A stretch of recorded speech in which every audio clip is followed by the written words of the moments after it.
Poverty is not a number in a bank account. It is a biological signal broadcasted by your body to every predator in the vicinity. You can put a man in an expensive suit, give him a haircut, and lease him a luxury car. But if he carries the scent of the surf, the world will treat him like a servant. By the end of this protocol, you will understand that humans are animals, and we possess an ancient subconscious radar that detects status through biological markers. The soft men reek of cortisol. They emit the pheromones of anxiety, scarcity, and submission. Their bodies are physically warped by the weight of their own fear. The architect understands that before you can command respect with your wallet, you must command it with your biology. You must scrub the smell of failure off your skin. We are going to audit the physical manifestations of low status, from the turtle posture to the flinch, and replace them with the kinetic signature of the apex. To understand the smell of poverty, you must analyze the role of cortisol. Cortisol is the stress hormone. In short bursts, it saves your life. Chronically, it destroys your status. The poor and the anxious live in a bath of chronic cortisol. This hormone breaks down muscle tissue, making you physically weak, and increases visceral fat, giving you the skinny fat physique. But more importantly, it changes your scent. High cortisol sweat smells different. It is acrid, sour, and desperate. Animals can smell it. Dogs bark at nervous men. Humans smell it too, though they process it as a vibe. When you walk into a room reeking of stress, you are signaling, I am prey, I am worried, I'm not in control. The architect dampens his cortisol through the heavy lifting, the cold showers,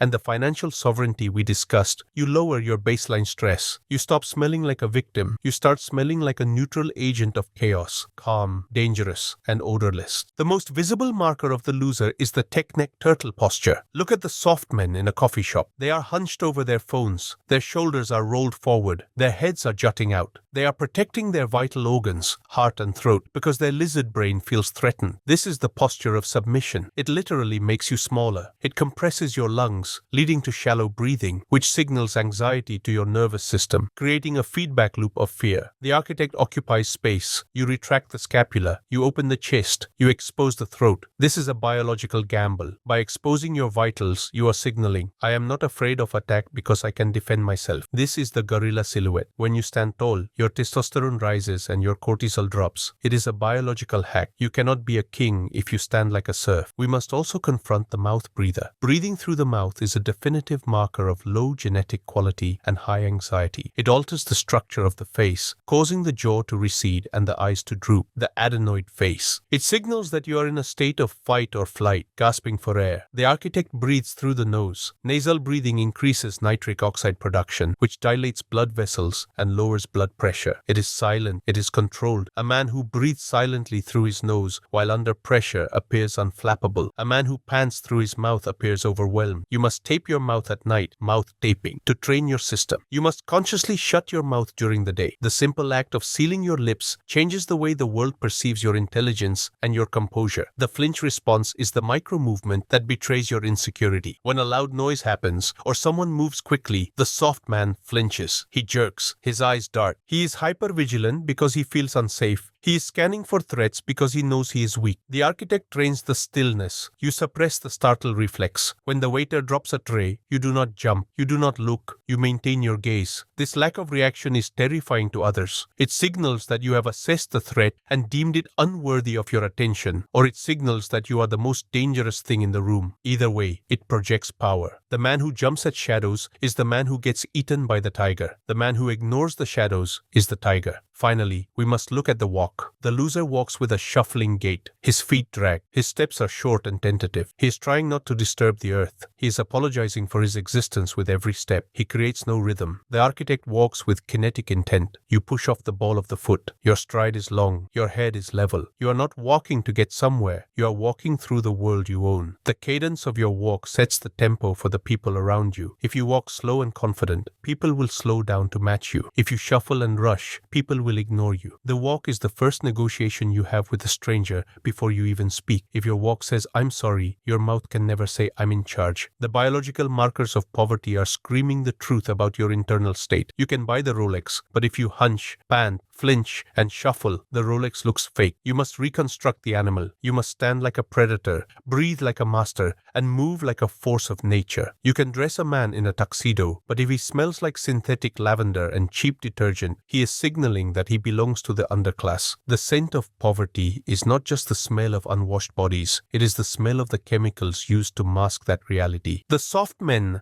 are terrified of their own biology, so they bury it under layers of industrial fragrance. They use the 3-in-1 shower gel that smells like Arctic Rush. They spray themselves with body sprays that smell like a teenage locker room. They wash their clothes in detergents so strong they burn the nostrils. This is the estrogenic aura. It is a cloud of phthalates and xenoestrogens that follows the low-status male like a shadow. The architect understands that true status is olfactory silence. The wealthy do not smell like ocean breeze. They smell like clean skin or nothing at all. If they wear a scent, it is a subtle note of earth, wood, or leather, natural elements that cost money to extract, not chemicals synthesized in a Chinese vat. When you walk into a room smelling like a chemical factory, you are announcing that you are trying too hard. You are announcing that you are hiding something. To audit your olfactory signature, you must eliminate the cheap mask. Poverty smells loud. Wealth smells quiet. The soft man wants to be noticed, so he wears a cologne that enters the room before he does. This is an act of aggression and insecurity. It screams, "Look at me. I spent $50 on this bottle." The architect practices scent discipline. You switch to unscented laundry detergent. You throw away the Axe body spray. You use natural soap. You let your natural pheromones, which we optimized in the Predator's plate with a clean diet, do the heavy lifting. A healthy man who eats meat and vegetables and sweats clean smells like man. This is a primal signal that women and competitors pick up on immediately. It triggers a biological response of respect. The chemical mask triggers a response of avoidance. You are scrubbing the artificiality of your existence. We must then move to the bone luxury, the teeth. You can fake a watch, you can lease a car, you can buy a fake Gucci shirt, but you cannot fake your teeth. In the modern world, teeth are the ultimate class barrier. They are the credit score of the face. Crooked, yellow, or missing teeth are a billboard that screams poor nutrition and lack of capital. The soft men ignore their teeth to buy consumer goods. They walk around with a $1,000 iPhone and a cavity. This is insanity. The architect prioritizes the biological chassis over the external decoration. You fix the teeth before you buy the suit. You get the cleaning. You get the whitening, not the fake blinding white, but the healthy natural white. You get the alignment. When you open your mouth, you should signal health and symmetry. Symmetry is the biological marker of genetic fitness. If your teeth are chaotic, your life looks chaotic. This is not about vanity. It is about interface management. Your smile is the interface through which you deliver your words. If the interface is broken, the message is degraded. The state of your skin is the dashboard of your internal organs. The soft men have skin that is inflamed, puffy, or dull. This is the result of the corporate trough diet: sugar, alcohol, and seed oils. You cannot hide bad skin with a beard or a hat. It reveals that you are biologically rotting from the inside. Poverty looks like inflammation. It looks like bags under the eyes from lack of sleep. It looks like the gray pallor of the office drone who never sees the sun. The architect treats his skin with the sun and steel protocol. You get sunlight, vitamin D. You sweat, detoxification. You eat fats, cellular integrity. Your skin should look like leather that has been cared for, resilient, clear, and alive. This glow is a signal of resource abundance. It says, I have the time to sleep, the money to eat well, and the freedom to be in the sun. That is a flex that no logo can match. This brings us to the trap of logomania. There is an inverse relationship between the size of the logo on your chest and the size of your bank account. The soft men and the new poor are obsessed with brands. They wear t-shirts with Balenciaga or Gucci printed in giant letters. They are paying the corporation for the privilege of being a walking billboard. This is the uniform of the slave who is proud of his master's name. It signals that your identity is so fragile, you need to borrow value from a luxury house to feel important. The architect embraces stealth wealth. You wear unbranded clothing. You prioritize fit and fabric over the label. A $20 t-shirt that fits your muscular frame perfectly looks more expensive than a $500 designer shirt that hangs off a skinny fat body. The fit signals that you respect yourself. The logo signals that you want others to respect you. The difference is subtle, but it is the difference between a king and a courtier. Finally, we must address the grooming of the details. Poverty hides in the fingernails. It hides in the neck hair. It hides in the scuffed shoes. The soft man focuses on the big things, the jacket, the car, but neglects the details. He has dirt under his nails. He has a unibrow. His shoes are run down at the heels. These details betray him. They say, I am overwhelmed. I cannot manage the small things. The architect is a master of the micro. You keep your nails short and clean. You keep your neck shaved. You polish your shoes. These act as conscientiousness markers. They tell the world that you are a man of discipline who overlooks nothing. If you take care of your shoes, the market assumes you will take care of the contract. If your nails are dirty, the market assumes your code is dirty. The estrogenic aura is a force field of mediocrity. It repels high-value people by scrubbing the cheap scents, fixing the biological markers, teeth/skin, and rejecting the brand slavery. You remove the interference. You become a clear signal. You stop looking like a consumer and start looking like an owner. The final marker of poverty is not visual, it is acoustic. You can fix your posture, scrub your skin,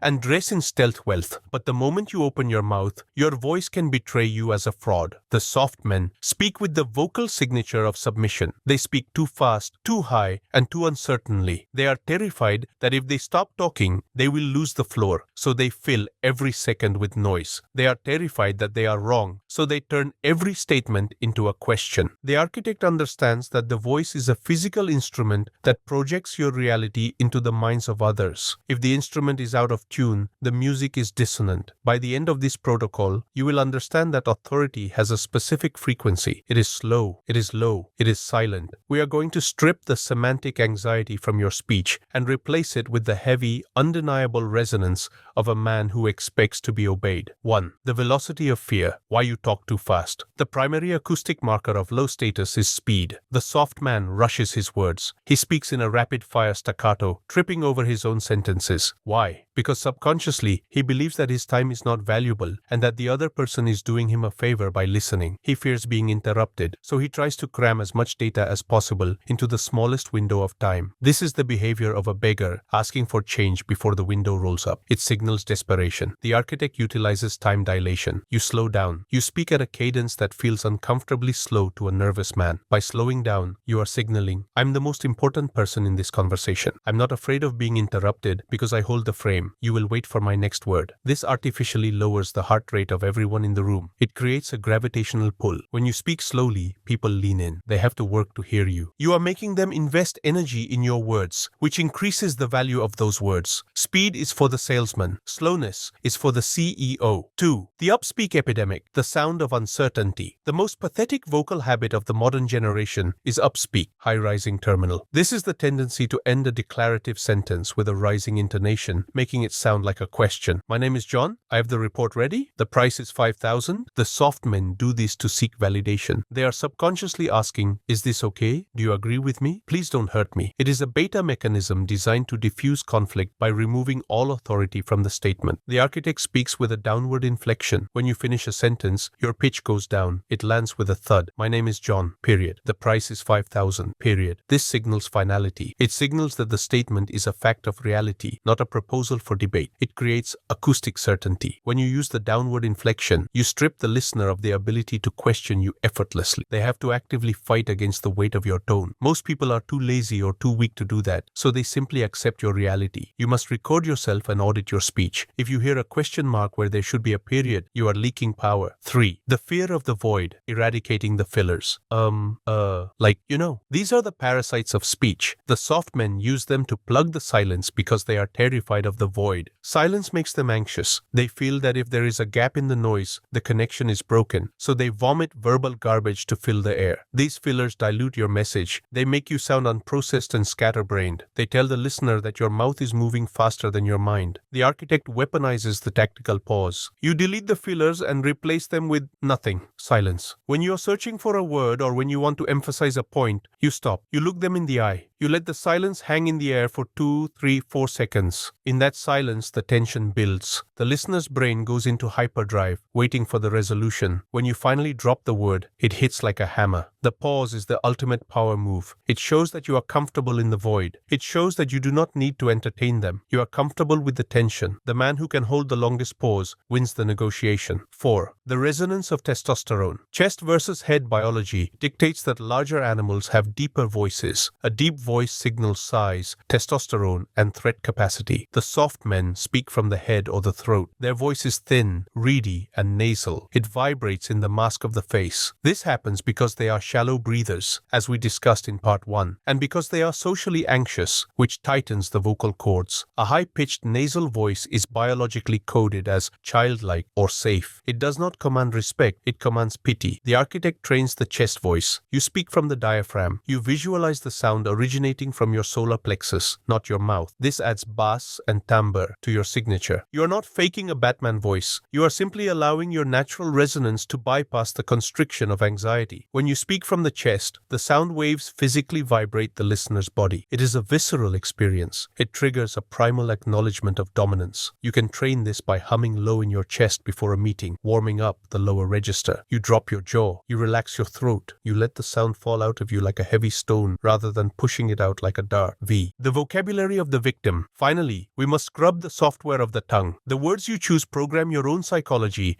and the perception of others. The soft men use the language of the victim. They say, I'll try. They say, I can't. They say, I have to. I'll try means, I'm preparing you for my failure. I can't means, I'm too weak to find a solution. I have to means, I'm a slave to external circumstances. The architect uses the language of agency. Replace I'll try with I will or I won't. Binary commitment. Replace I can't with how do I or I choose not to. Replace I have to with I get to or I am going to. You also banish the word sorry for anything that is not a genuine tragedy or a breach of honor. The soft men apologize for existing. Sorry to bother you. Sorry, can I ask? Stop it. You are not sorry. You are executing a mission. If you are late, don't say, sorry, I'm late. Say thank you for your patience. Shift the frame from your failure to their virtue. Never lower your status voluntarily. The vocal signature is the final seal on the package. You have the look, stealth wealth, the body, predator's plate, the smell, olfactory silence, and now you have the sound, acoustic authority. When all these signals align, you create a reality distortion field. People instinctively get out of your way. They instinctively want to please you. You have hacked the primate social hierarchy without throwing a single punch. You do not need to shout to be heard. You need to be a man worth listening to, and a man worth listening to speaks slowly, clearly, and from the depths of his conviction.